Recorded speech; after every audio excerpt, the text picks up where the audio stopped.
Salut à tous, on connaît tous ah oui, ce chat qui fait référence, on l'a bien sûr sur PC, on l'a sur les téléphones portables, et c'est bien sûr ChatGPT. Alors les gens ils disent ouais, ChatGPT c'est magnifique, euh, il décrit tout ce qu'on veut, voilà.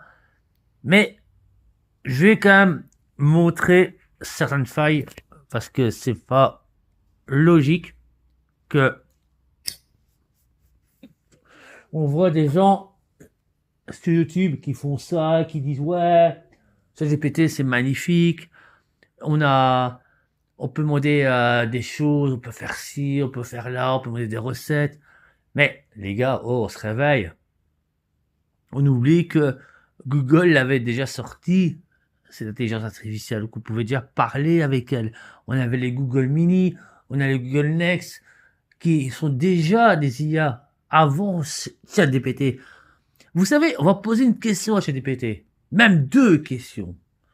D'abord, je vais lui demander de gérer ma vie pendant 24 heures. D'accord? On va voir ce qu'il va répondre. Et puis, on va lui poser une question. Est-ce que tu es plus intelligente artificiellement? Parce que c'est une IA, donc on sait qu'une IA, c'est une intelligence artificielle. Donc c'est, en grosso modo, bah, je pense que tout le monde le sait, c'est un ordinateur qui répond à la place de l'humain.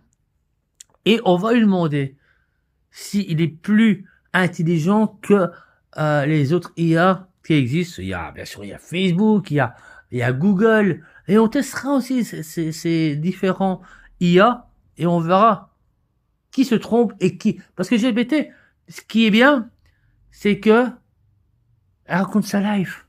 Alors qu'on en a rien à foutre. Tu poses une question à Google, par exemple, il te dit, voilà, ça.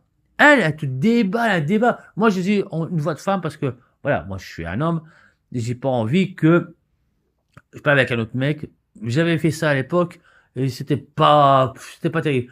Alors, c'est une version, parce qu'on sait que ChatGPT, hein, c'est la version gratuite, donc faut pas s'attendre à un truc de fou.